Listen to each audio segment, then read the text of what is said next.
Anxiety does not just attack your mind. It sits on your heart and makes everything heavier. The morning feels harder. The day feels longer.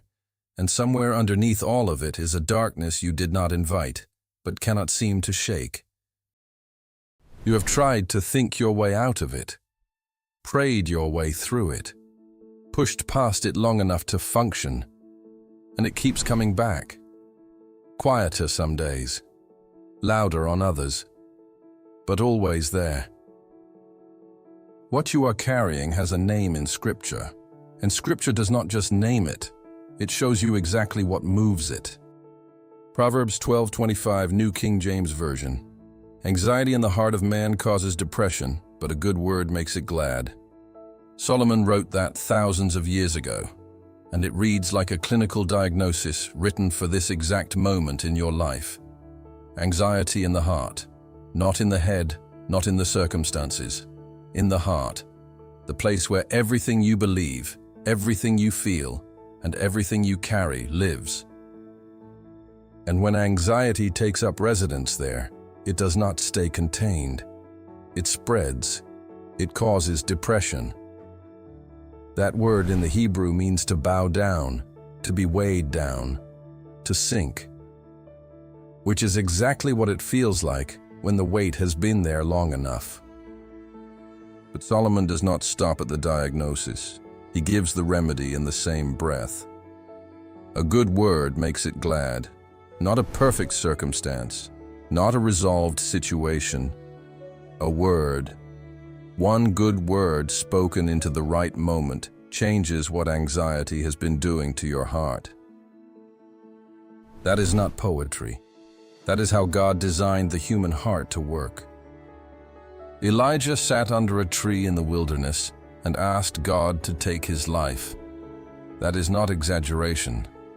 That is a man whose anxiety had become depression so heavy he could not see a reason to continue. The prophet who had just called fire down from heaven was now completely bowed under the weight of it all. God did not respond with a sermon. He did not correct his theology or rebuke his despair. He sent an angel who touched him and said one thing: "Arise and eat." 3 words, not a solution to every problem, not a removal of every circumstance, just 3 words and a meal. And Scripture says Elijah got up. The good word spoken into his heaviest moment did exactly what Proverbs 12:25 describes. It made his heart glad enough to rise. What comes next is the part that changes how you receive the words spoken over you and how carefully you speak into someone else. Stay with it. Here is what Proverbs 12:25 is asking you to do with this.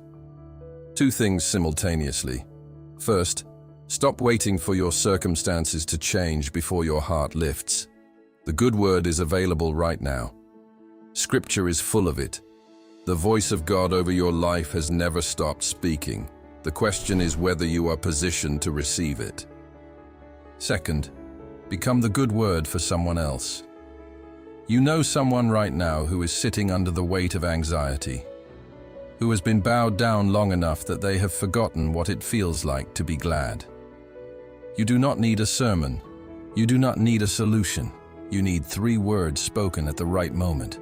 Anxiety sits on the heart, but a good word reaches into the same place and lifts what anxiety tried to make permanent. That is not a feeling. That is Scripture, and it works exactly the way God designed it to.